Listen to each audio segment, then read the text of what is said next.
வரிசை நம்பர் 267. பேர் ராஜம்மாள், கணவர் பேர் வந்துட்டு முருகன். நான் ஸ்கேன் பண்ணி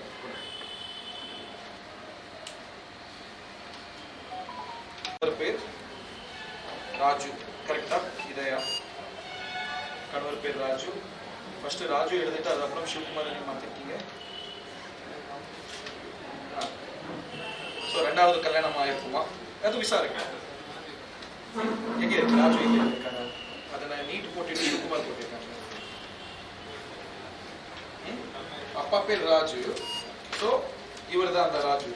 ஸோ அப்போ கண்ணு மூடிட்டு இப்போ காமிச்சு நான் மேட்ச் பண்ணிடலாம். ஒரு நபர் மேட்ச் ஆனாலே போதும், மீதி இருக்கக்கூடிய நபர்கள் எல்லாமே நீங்க மேட்ச் பண்ணிடலாம். சோ இப்போ ஒரு நம்பர் இப்போ ராஜம்மாளது மட்டும் மேட்ச் ஆனதுனால அந்த குடும்பத்துல இருக்கிற 5 பேரோடது ஒரு 5 மினிட்ல ஏத்து விட்டுடலாம்.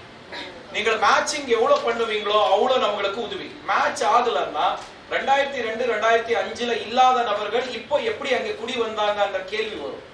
அதை நான் நிரூபிக்கிற வேண்டிய கட்டாயம் அந்த வாக்காளருக்கு இருக்கு.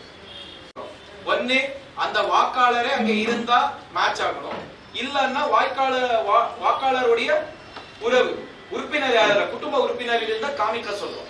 அது ரெண்டுமே மேட்ச் ஆகலன்னா அந்த வாக்காளர் வந்துட்டு அங்க எப்படி வந்தாங்கன்றதுக்கு நீங்க நோட்டீஸ் வெரிஃபை அண்ட் கண்டினியூ.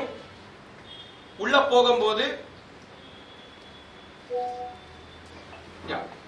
போகும்போது நிறைய விஷயங்கள் கேக்குது. இதுல பிறந்த தேதி கட்டாயம் கிடையாது, ஆதார் கட்டாயம் கிடையாது,